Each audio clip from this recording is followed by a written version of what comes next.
Hey guys, Angry Monkey here. Let's talk about Matsuricon, the anime convention in Columbus, Ohio from Friday, August 30th to Sunday, September 1st. Yeah, I would have uploaded this video a little bit sooner, but I got con crud that turned into a cold, that turned into a sinus infection, and I'm actually still dealing with that. You might hear that in my voice a little bit.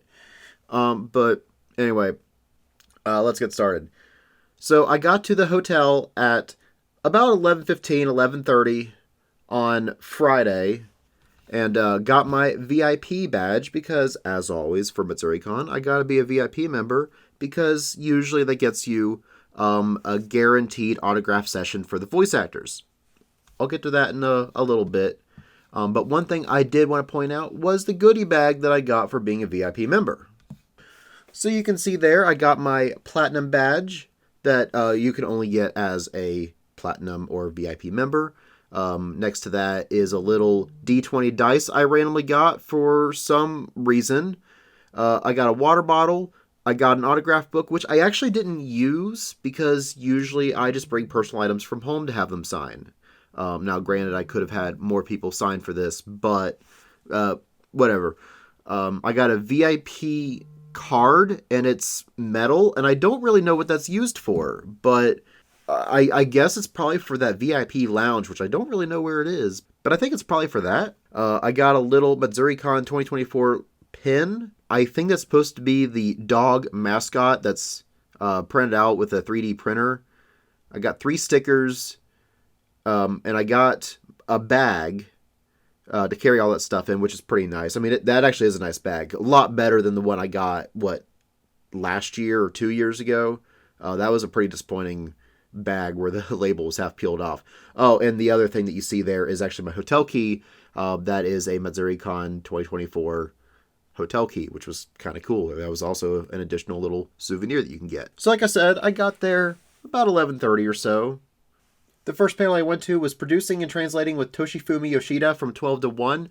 Now, I've met Toshi a couple times before, but he actually works with the Pokemon Company and has been there since, I want to say, X and Y. I could be wrong on that.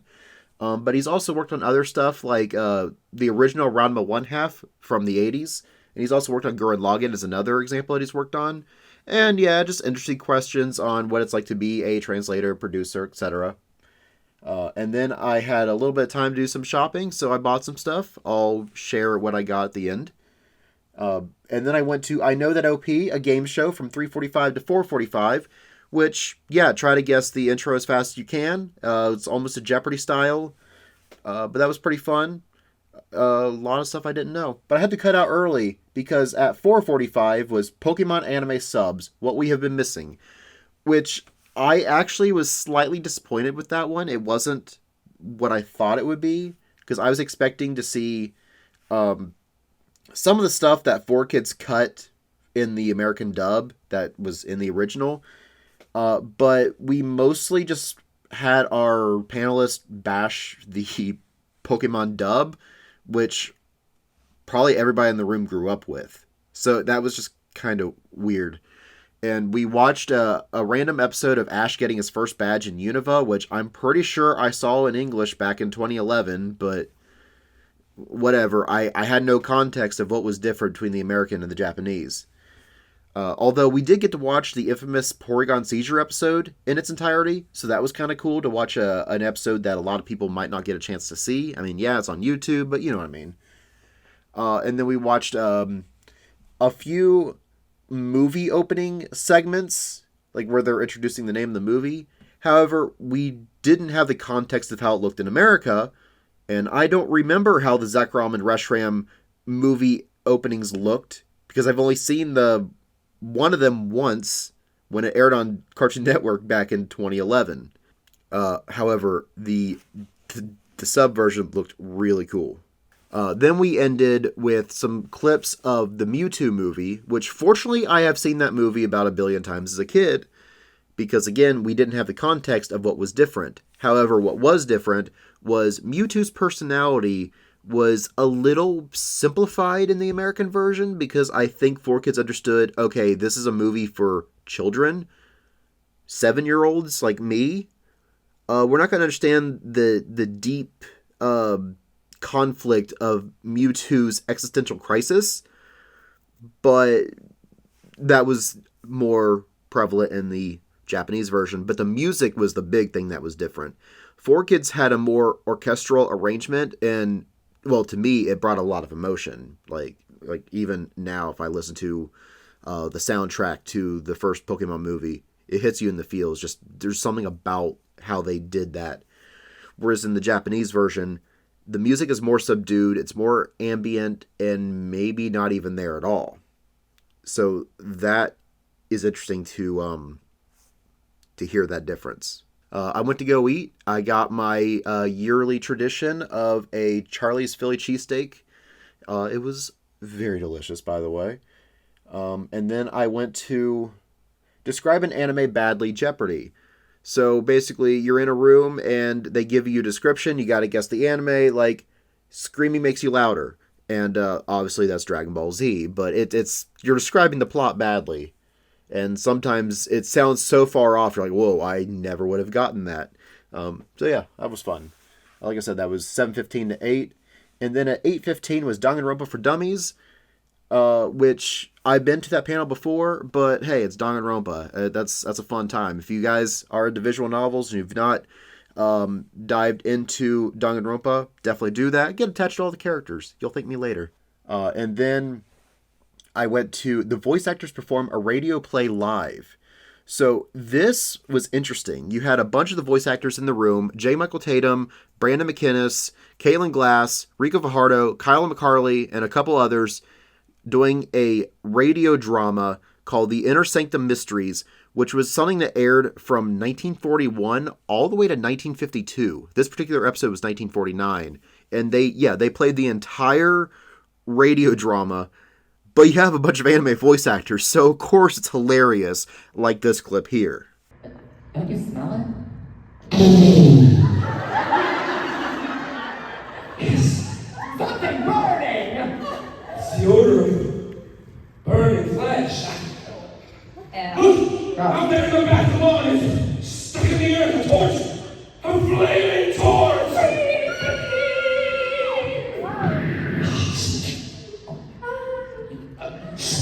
Want me the dirt? I'll get the shovel.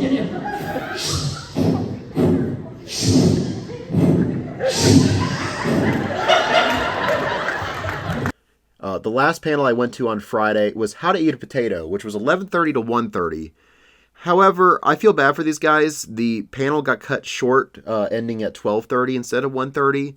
And I also feel bad because there were a lot of people that were very rude, very loud talking in the back. It was very hard to hear people with a microphone because of how loud these people were. Although the fun part was we got to talk about potatoes for an hour. Whether that was making a haiku about potatoes or throwing potatoes to the audience, which here's a clip here. Not if you're cats and these are lightweight. If anybody gets hit in the eye, I'm not. Did we get anybody? Potatoes in the back. We got more. Can I throw this like a frisbee? Yeah. I'm really hurt like that. Please don't get hurt.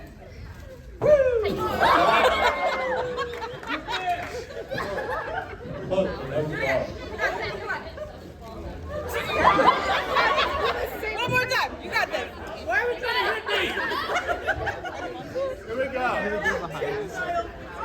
No, it's under your chair. Or just fun random potato facts, like this one here. You love how close he's gonna get? all water. Gonna get closer. So the Great Potato Famine, ye old Irish dudes, plus no rain equals no potatoes. Right? That, my friends, is a potato fact. And yeah, that was Friday. So Saturday I woke up and I thought, okay, so I need to get in the autograph line at 9:30 to talk to the voice actors. So I got there about 9:10, waiting in line. There was already a line forming. And some people let us in about 9:25, and I thought, okay, that's cool. So the voice actors are actually in the vendor room instead of in their own separate room. And the vendor room opens at 10. So, okay, we have 30 to 35 minutes to get some autographs before everybody else comes in. I thought that's how that was going to work. However, when you start lining up for the voice actors and the voice actors aren't there yet, that leads to some concerns. How are we supposed to get a little bit of a head start here if we're... Because that's the problem. I'm used to having an hour and a half for the VIPs to meet all the voice actors, and here we are just only having a 35-minute head start before everybody else does. Which is fine. Usually I'm able to meet all the voice actors in about 45 minutes. So, yeah, that's not bad. But like I said, the voice actors weren't there yet. And then to make things worse, you had a volunteer that was yelling at us for being in there when we shouldn't have been in there. They're like, you guys aren't supposed to be in here yet. Everybody get out. Well, we were told, no, everybody get out and form a line over there. I told everybody there was going to be a sign over at that other entrance. Everybody go over there. And we're all like, don't yell at us. Somebody else let us in here. Like, yell at that person. So we start walking our way to the door. And as we're walking to the door, another guy is like, everybody get out. Nobody's supposed to be in here yet. Yeah, we know. We're on our way out. Stop yelling at us. So then I had to wait into the back of this line of people as we're getting talked down to by this volunteer person, whatever. And we're all like, we were told by this other person that we were allowed in. And then she realizes, oh, okay, my bad. There was some miscommunication. Yeah, you think? So we didn't get in there until 9:45.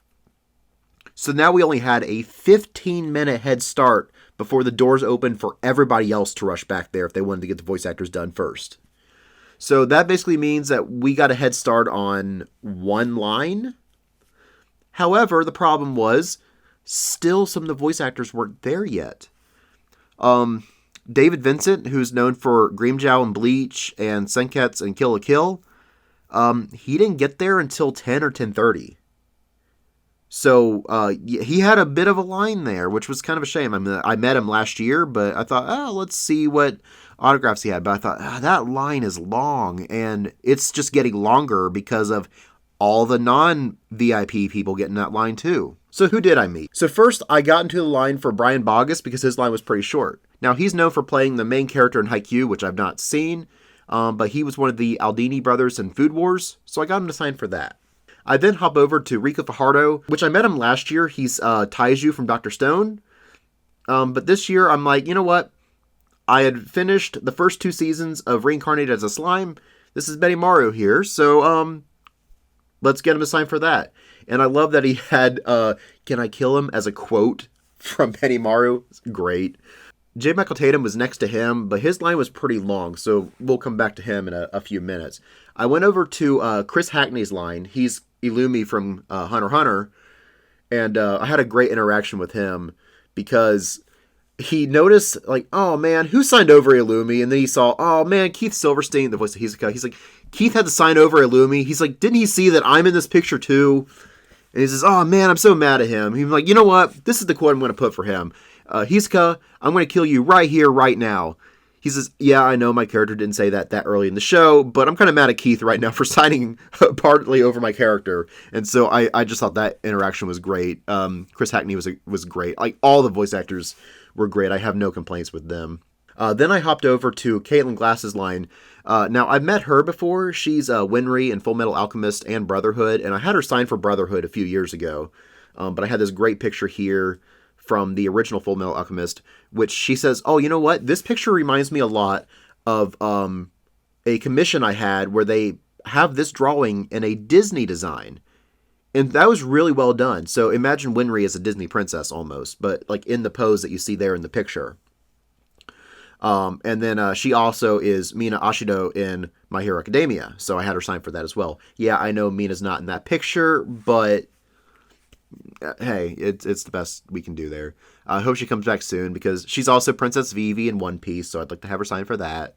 Then next I met Jameson Price, which I met him a few years ago. He's Chad from Bleach. But this time I thought, you know what? I didn't know that he was the second Hokage, Tobirama, so I'm like, you know what? I'm going to have him sign for Tobirama. So I have this Naruto thing here that has Hashirama and Tobirama both on there. So if I ever met Hashirama, got the perfect thing for him as well. But yeah, I got to talk to him. That was pretty cool. And then I went over to Tatum's line because his line was looking a little bit shorter. I got to talk to Brandon McKinnis for a few minutes as well. I didn't have anything for him, unfortunately. Maybe next year I'll have a Black Bulls from Black Clover thing because he's Finral from Black Clover. And I'd love to get all the Black Bull signatures, but I just don't have that picture yet. But I got to talk to him at least. I got Tatum to sign for Eneru from One Piece and Magma from Dr. Stone, which he actually signed over Hyoga, not Magma, which is kind of hard to see in the background. So at first I'm like, wait, did he even sign the picture? But yeah, he did. But yeah, this is like my third or fourth time meeting Tatum, but he's great. So come back next year. Brandon too. All of you guys, come back. Then the last one I met was Kyle McCarley, which I met him a couple years ago. He's Mob from Mob Psycho 100.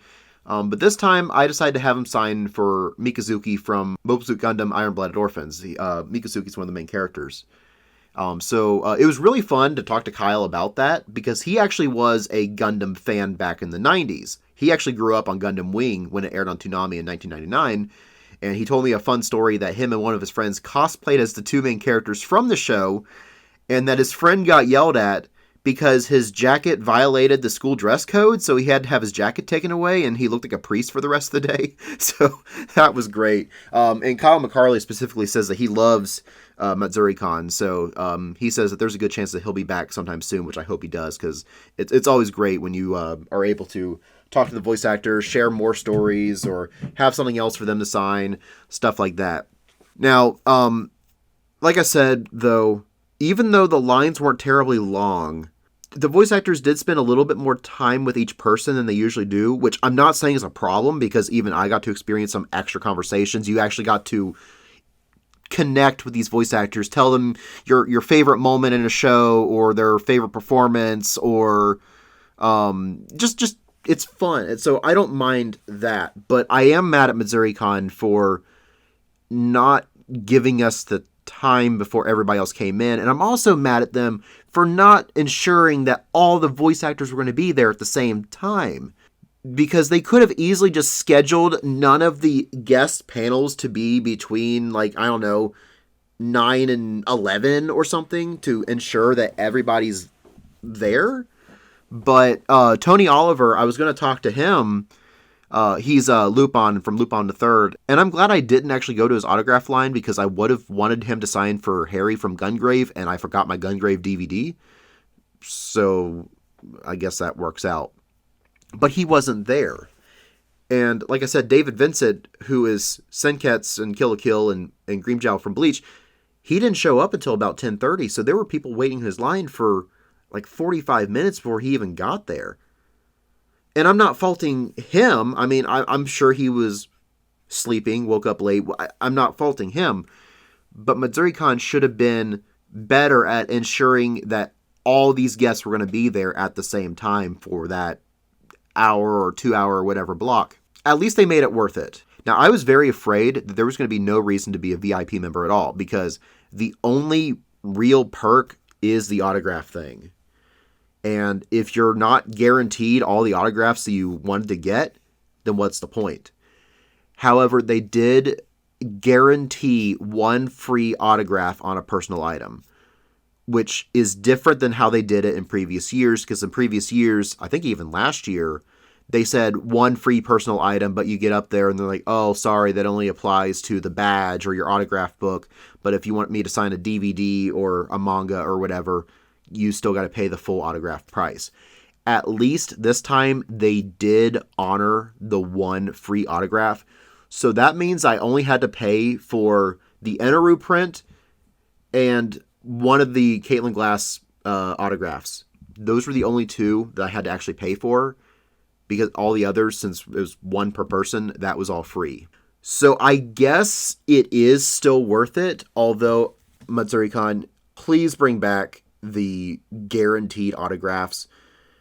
At least, like, just don't schedule the voice actors for a panel during the 9:30 to 11 or whatever block. Just, if we're gonna pay extra to do this, you gotta make it worth it. I mean, yeah, we had the free thing, but I wasn't even expecting it to be guaranteed, because in the past that was not a guaranteed thing. So that was my biggest complaint, was the VIP autograph session. Because like I said, there were a few more autographs I wanted to get, but I wasn't able to because the people weren't there. Or they left early. Something like that. So I missed out on a couple great panels because of that. But I was able to at least go to Who's That Character from 12:45 to 1:30. Which, imagine Who's That Pokemon, but just other anime characters. And silhouette of them, guess who they are. Now, speaking of Tony Oliver that I just mentioned with Lupin III and Harry from Gungrave, I got to go to one of his panels, Oof, The Art of Anime Reactions with Tony Oliver from 3:30 to 4:30.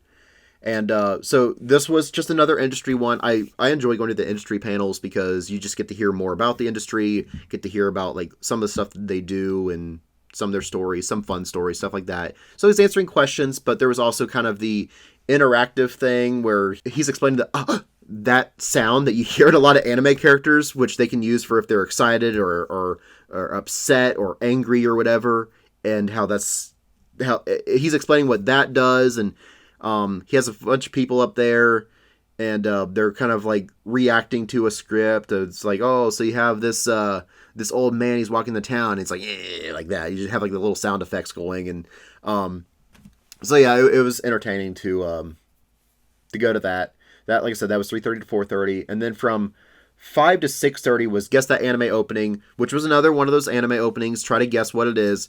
Some of them were easy, some of them nobody got.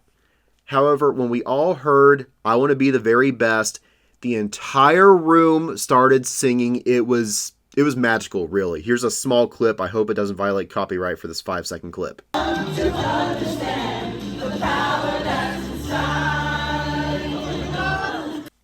And then I went to Visual Novels from Nakige to Nukige. All routes lead to... Now, I can't really go into too much detail because a lot of that kind of goes into the NSFW stuff, but it's just talking about different visual novels and what the genres are and some examples of those genres. However, I was expecting more of like the 999, Danganronpa, Ace Attorney, Steins Gate type stuff, and I was getting more of these really obscure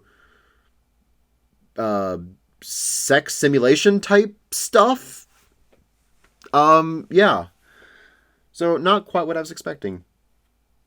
Then I had about an hour to kill, so I got some pizza. It was pretty good. So unfortunately I missed the first few minutes of Anime Under the Radar, which, as the name implies, it's some of the more obscure hidden gems that have come out, well, pretty much in all of anime's history, like some stuff from the 90s, for example. But like a good hidden gem that we might not know about. Everybody talks about like the Dragon Ball Z, My Hero, but nobody talks about like this other show over here, for example. So that was pretty cool to get some potential recommendations. Now, since that ran until 9:45, I missed the first few minutes of Manime, the manliest anime ever, from 9:30 to about 10:30, 10:45, where you had our panelist that was dressed as Macho Man Randy Savage, going through some of the manliest anime characters, JoJo, for example, and the guy from Fists of the North Star, and some of the more obscure stuff that I'd never heard of, but it was just manly, and it was hilarious.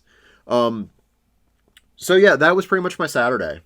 And then on Sunday, I went to a few more panels. I had a 2-hour panel of One Piece According to 4Kids, which I've been to that one before, but it's always a good time to just bash on how 4Kids handled One Piece, because there was a lot of stuff that they did that just didn't work, because all the blood, all the violence, the cigarettes, the alcohol, the fan service, It's not made for 7-year-olds like Pokemon can be. It's just not. But we got to talk about the history of One Piece, like in the popularity in America, and how Funimation finally took over and all that. We also got to talk about the live action a little bit too, because so that part was new. We actually got to talk about the live action, which that wasn't a thing the last time that I went to that panel, I don't think. Then I went to the cooking, camping, and communicating recent slice of life shows from 12:45 to 1:45. Now, my only issue here is this panel used to be slice of life anime in the last 5 years. However, the panelists didn't really add in any new shows since 2020, pretty much. So it's basically been shows that have come out in the last decade, because the last 5 years in 2020 would have been 2015, and those 2015 shows were still on there. So I was kind of hoping to hear some newer shows that have come out in the last 3 or 4 years. Maybe next time there'll be some new shows. I don't know. And then the last panel I went to was Halloween and Anime, A Brief History from 2:30 to 3:15. And so that one was kind of interesting, and since this whole Matsuricon was Halloween themed, it was nice to have a Halloween themed panel. Although it didn't start off being an anime panel at first, it was mostly just the history of Halloween, where some of the traditions came from, like trick-or-treating and candy and dressing up, and where like witches and black cats and spiders, owls, horsemen, all that stuff, like on how that came to be and how they are associated with Halloween. And then how Halloween came to Japan like in the 80s. And since then, Halloween's been pretty popular, but yeah. And then, of course, we ended off with like the top 10, according to this panelist, Halloween anime episodes. So yeah, that part was pretty cool. Yeah. So I guess now it comes down to, what did I get? So what you see here is the stuff that I got. Which I managed to train myself on the figures. I only got 3 instead of the 6 or 7 that I could have gotten. I got a really cool Deku for My Hero Academia, like season 6, when he like went off on his own. It's incredibly detailed, and I'm not going to say it's my favorite figure, but it might be one of my favorite figures I ever got, because it is just very cool. I got Soifone from Bleach, and I got Yamato from One Piece. Now, I'm going to skip over the DVDs for a little bit, and I'm going to talk about this Mewtwo card. I participated in the Team Rocket Challenge, where I walked up to this Team Rocket guy, and he had like a booth set up, and they're like, okay, so we're going to ask you a Pokemon question. You can use your phone, and you can choose from either the anime, the video games, the manga, or just general Pokemon. I'm like, okay, let's do games. Okay. So my question was, what is the weakest Dragon-type Pokemon? So I thought about it, and like I said, I was allowed to use my phone, so I'm scrolling through my phone to get some ideas. I have a feeling it's probably going to be a first form pseudo-legendary, because obviously the pseudo-legendary's final forms are really powerful, but that would probably make one of their first forms like almost like a, you wouldn't expect it to be that. So I'm scrolling through, and I'm like, I'm going to say Gumi, because I seem to remember that a lot of people says that Gudra was like the weakest of the pseudo legendaries or something. I mean, like his stats are good, but like, and I'm like, I don't know. There was something in the back of my mind. It's like, I'm going to say Gumi, and they're like, oh, you're right. I'm like, oh, cool. So I got this Mewtwo card, and I got this little ribbon for completing the challenge. Now I'm going to skip over the DVDs still, and I'm going to move on to another question trivia thing that I did, which was Steins Gate related. And well, I got it right. The answer was Mr. Brond. And my reward was a DK Pepper. And this thing is just full of Steins Gate references. I don't even like Dr. Pepper, but man, this bottle is so cool. So many Steins Gate references. It's great. Okay, now we'll talk about the DVDs. First up, let's talk about The Disappearance of Haruhi Suzumiya, which is the movie that's kind of a sequel to Melancholy of Haruhi Suzumiya. This is one of the longest animated movies of all time, and I'm not talking about just Japanese anime. I'm talking about worldwide animated films This thing is like 2 hours and 40 something minutes long. That's a long movie. Next to Haruhi is Made in Abyss. I got the movie trilogy. Now, movies 1 and 2, you don't need to see if you've seen season 1, because movies 1 and 2 are just a recap of season 1. But movie 3 is very important because it leads right into season 2. And then I also got season 2 as well.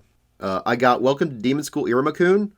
I'm really hoping that someday we'll get seasons 2 and 3 on Blu-ray. But hey, at least I got season 1. It's a fun show if you haven't seen it yet. Next to that is Suzume, which is a film by Makoto Shinkai, which is known for Your Name and Weathering with You. I think this is his newest. I've not seen it. I hear it's really good. So I figured I'd pick it up. I got Hunter x Hunter movie, Last Mission. I didn't know that movie existed. And I'm like, you know what? I'm going to get it because I didn't know it existed. And now I think I have everything Hunter x Hunter. Next to that is Isekai Quartet Season 1, which for those who don't know what Isekai Quartet is, this is an anime crossover series with characters from ReZero, Konosuba, Overlord, and Saga of Tanya the Evil.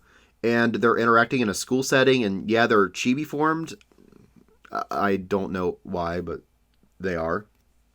And then Season 2 has all those characters, plus Rising of the Shield Hero thrown in the mix too, which I've not seen Shield Hero yet, but I've seen the other 4 shows. And then next to that is Overlord Season 3. So now I've got Seasons 1, 2, and 3, and I just need to pick up Season 4, but I'm also waiting on the movie to come out, because I need to watch the movie to understand the context of what's happening in Season 4, because, yeah. So anyway, that's what I got. I could have gotten more stuff, but, well, I did spend a lot of money, but I also got some great deals, because all these DVDs, that was spread over a couple days, but from the same vendor, and he had a 20% off sale if you bought more than 2 items. So that basically amounted to the Hunter x Hunter movie, Isekai Quartet Season 1 were both free, and Quartet Season 2 was like $10. So I think I did pretty good. So anyway, yeah, that's what I got. So, what'd you think of my pickups here? Were you guys at Matsuricon? What was your favorite panel? What are some panels that you hope to see come back? What are some panels that you would like to see in Matsuricon 2025? Let me know all that in the comments below. Were you there? Did I see you? Did you see me? Hope to see you at the next one too. But before you go, don't forget to like the video, subscribe, hit the bell so you're notified when another video comes out. Most likely it's going to be something video game related. I'm still trying to get those episodes of Tales of Symphonia edited and uploaded. I also have a Facebook page where you can follow me on Facebook. I don't know why you'd watch those videos on Facebook when you could just watch them on YouTube, which you probably already are. But hey, it's another alternative. I also have an Instagram, which I forget I have until I advertise it. And I still don't post anything to it. But follow me on there anyway, because you never know when I'll actually get around to posting something when I remember that I can and have one. Yeah, because I've got plenty of things that I can share on Instagram. I just haven't done it, and I don't know why I haven't. But, like I said, follow me on Instagram. Most importantly, I have a Discord server where we talk about, well, anime, video games, Pokemon, and post memes, talk about nostalgia, all that fun stuff. Just say, I want to join your Discord, and I'll be like, cool, here's an invite, and we can have fun, hang out, nerd out. But I guess until then, this is the end of the video. So thank you for watching. Hope you enjoy the rest of your day.